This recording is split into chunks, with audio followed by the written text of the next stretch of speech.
राम राम जी, जय श्री राम। अयोध्या को किसने बसाया और अयोध्या राम मंदिर बनने का सफर कितना संघर्षपूर्ण रहा, आइए जानते हैं। इस वीडियो में जो भी जानकारी दी गई है वो ज्योतिषों, पंचांग, धर्म ग्रंथों, न्यूज़पेपर और मान्यताओं पर आधारित है। इस जानकारी को आप तक पहुंचाने का हम सिर्फ एक माध्यम है। यूजर से निवेदन है कि वो इस जानकारियों को सिर्फ एक सूचना ही माने। अयोध्या नगरी को सतयुग में वैवस्वत मनु ने बसाया था। यहाँ प्रभु श्री राम जी का जन्म हुआ था। प्रभु श्री राम जी के जन्म के बारे में वाल्मीकि रामायण में जिक्र मिलता है। यही वजह है कि अयोध्या को राम नगरी के नाम से जाना जाता है। अयोध्या में श्री राम जी की जल समाधि लेने के बाद पूरी नगरी सूनी हो गई थी। श्री राम जी के सवधाम गमन के बाद उनके पुत्र कुश ने यशस्वी पिता की स्मृति में उनकी जन्मभूमि पर विशाल मंदिर का निर्माण कराया। तभी से यह मंदिर श्री राम जी के प्रति आस्था, आदर और अहोभाव का परिचायक बना है। युगों के सफर में राम मंदिर की गौरव गरिमा शिखर को स्पर्श करती रही। समय के साथ अगर आस्था के इस महानतम स्मारक की आभा मंद पड़ी तो उसे नई चमक और नया गौरव भी प्रदान किया जाता रहा। त्रेता युग में श्री राम के सूर्यवंशीय वंशजों के समय राम जन्मभूमि पर बने भव्य दिव्य मंदिर का रखरखाव पूरी जिम्मेदारी से होता रहा। वृहद बल के रूप में अयोध्या के अंतिम सूर्यवंशी शासक का उल्लेख मिलता है, जिन्होंने महाभारत के युद्ध में कौरव सेना की ओर से युद्ध में भाग लिया और अभिमन्यु के हाथों मारे गए। उनके अवसान के बाद से अयोध्या के साथ राम मंदिर की चमक भी मंद पड़ने का संकेत मिलता है। साथ ही यह तथ्य भी प्रतिपादित होता है कि महाभारत के युद्ध के बाद श्री कृष्ण अयोध्या आए और उन्होंने अपने पूर्ववर्ती श्री राम जी के मंदिर का जीर्णोद्धार कराया। 2000 वर्ष पूर्व भारतीय लोक कथाओं के नायक महाराज विक्रमादित्य के जिस समय अयोध्या आगमन का उल्लेख मिलता है, उस समय अयोध्या अपनी पहचान से वंचित हो चुकी थी। विक्रमादित्य ने न केवल अनेक त्रेता युगीन स्थलों के साथ उससे भी पूर्व के पौराणिक स्थलों सहित पूरी अयोध्या का जीर्णोद्धार कराया, बल्कि राम जन्मभूमि पर भव्य दिव्य मंदिर का निर्माण कराया। इस मंदिर की भव्यता के बारे में आज भी अनेक केवल तथ्य प्रचलित है। विक्रमादित्य द्वारा निर्मित होने के 1000 वर्ष बाद जैसे राम जन्मभूमि को नजर लग गई। राम भक्तों की यह विरासत लंबे समय तक त्रासदी का सामना करती रही। पहले सालार मसूद गाजी ने अयोध्या सहित राम जन्मभूमि को क्षतिग्रस्त किया और सन 1528 में मुगल आक्रांता बाबर के आदेश पर उसके सेनापति मीर बाकी ने तोप से राम मंदिर को गिरवा दिया। जहां हिंदू सदियों से राम जी की पूजा करते थे, इस विदेशी आक्रमणकारी ने उसी मलबे पर उसी जगह पर एक मस्जिद खड़ी कर दी। नाम दिया बाबरी मस्जिद। समय ने करवट ली। एक मुकद्दर कितने दिनों तक सिकंदर रहता। 1857 आते आते मुगलों का सूरज डूब चुका था। हिंदुस्तान की सरजमी पर यूरोप से आए अंग्रेजों का उदय हुआ। इतिहास की उबासियों से निकलकर वर्तमान में दस्तक दे तो पाते हैं कि हिंदुओं की उम्मीदें कुलबुलाने लगी। कहा जाता है कि 1857 में अयोध्या में डेरा डाले रहने वाले साधु संतु वैरागियों ने बाबरी मस्जिद के बाहरी हिस्से पर कब्जा करके चबूतरा बना लिया और भजन पूजा शुरू कर दी। इनका मस्जिद में आने वाले नमाजों से टकराव होने लगा।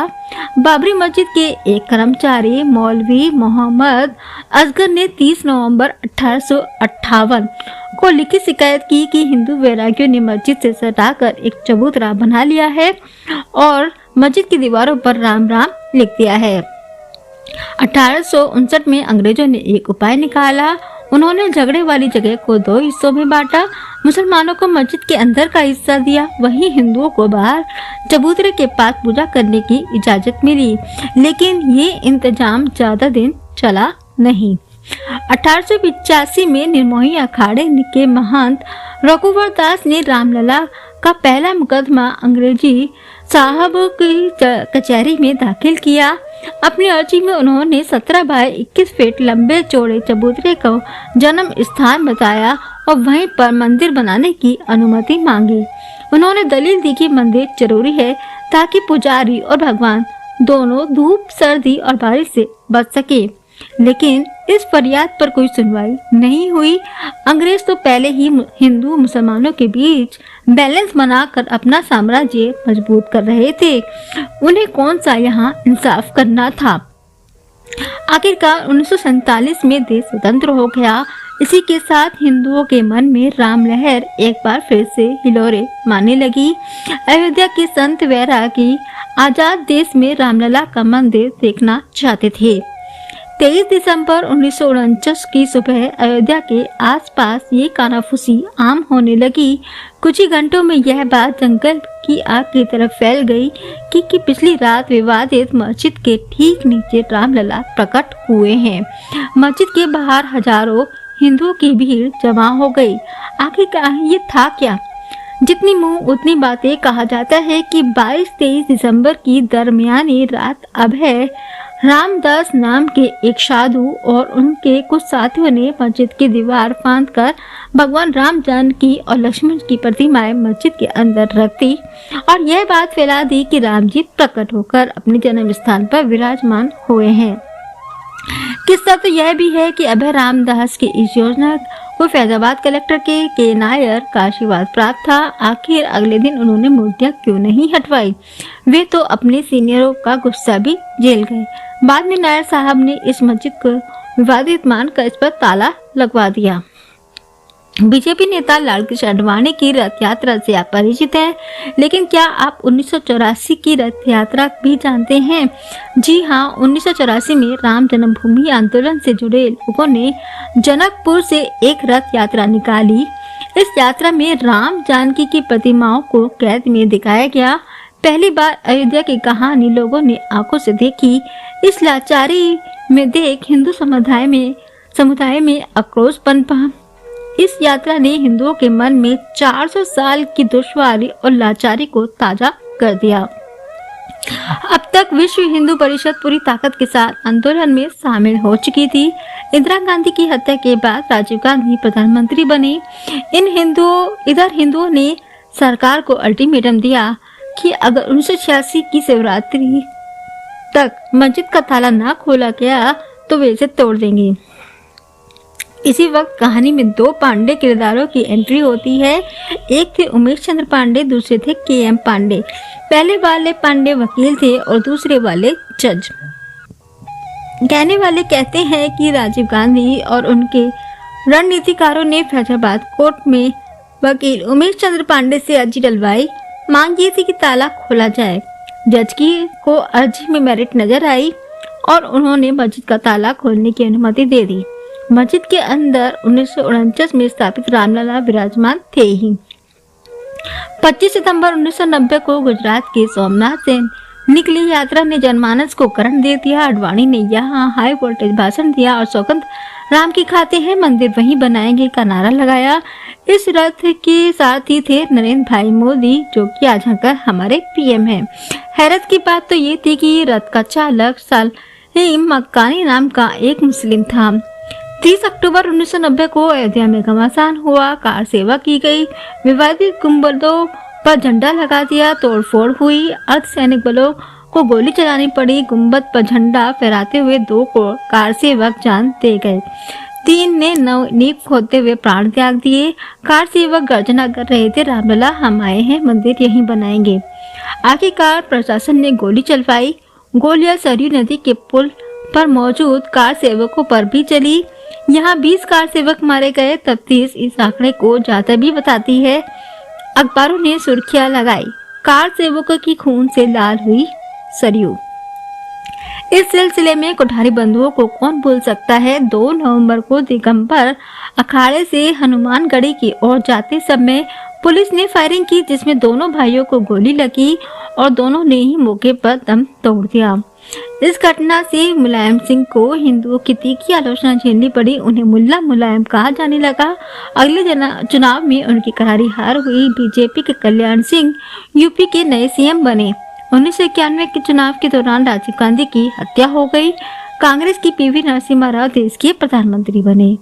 मंदिर जैसे आस्था के मुद्दे पर देश में कटुता का माहौल बना रहा।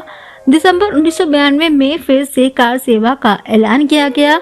सीएम कल्याण सिंह ने सुप्रीम कोर्ट में हलफनामा दिया कि उनकी सरकार मस्जिद को कोई नुकसान नहीं होने देगी, लेकिन 6 दिसंबर 1992 को वीएचपी, बजरंग दल और शिवसेना समेत दूसरे हिंदू संगठनों के लाखों कार्यकर्ताओं ने विवादित ढांचे को गिरा दिया और मस्जिद की एक एक ईंट उखाड़कर मलबे पर अस्थायी मंदिर बना दिया।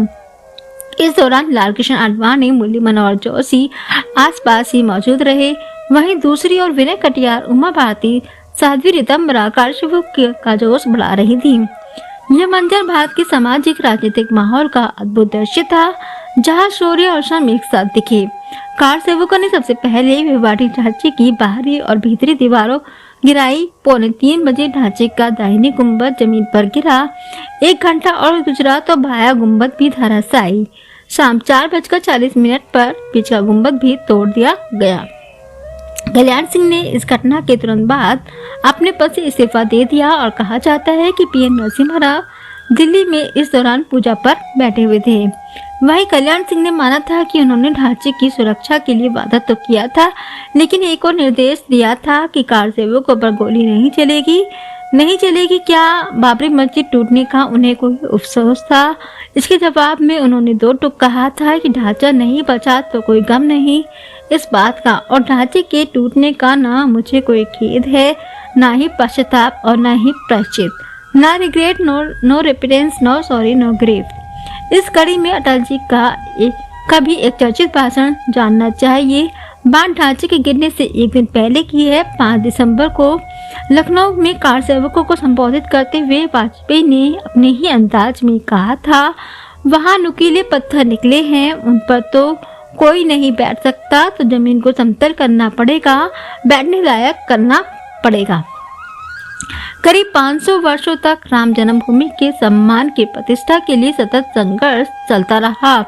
2014 में नरेंद्र मोदी की सरकार आई तो राम मंदिर फिर से सुर्खियों में आया। जितना प्रेजेंट बीजेपी का बहुमत था, उतनी ही प्रबल जनता की उम्मीदें विपक्षी बीजेपी पर तंज कस रहे थे। मंदिर वही बनाएंगे, लेकिन तारीख नहीं बताएंगे। 2017 में मामले को कोर्ट के बाहर सुलझाने की कोशिश हुई, लेकिन प्रयास कामयाब नहीं हुआ। मई 2019 में नरेंद्र मोदी दूसरी बार देश के प्रधानमंत्री बने। इधर सुप्रीम कोर्ट ने 6 अगस्त 2019 से इस मामले की रोजाना सुनवाई शुरू कर दी। 5 नवंबर 2019 को वो समय आया, हमारे लोकतंत्र ने इतनी शक्ति जमा कर ली थी कि वो इतिहास को लिखने को तैयार था। अयोध्या का फाइनल फैसला आया। सुप्रीम कोर्ट ने कहा कि संपूर्ण 2.77 एकड़ विवादित जमीन पर हिंदुओं का हक है। अदालत ने मुस्लिम पक्ष को मस्जिद निर्माण के लिए एक दूसरी अहम जगह पर 5 एकड़ जमीन देने का आदेश दिया।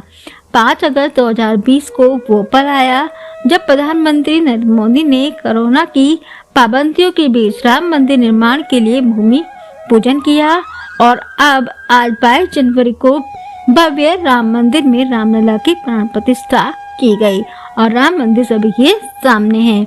तो ये थी राम मंदिर बनने की संघर्षपूर्ण कहानी। जय श्री राम।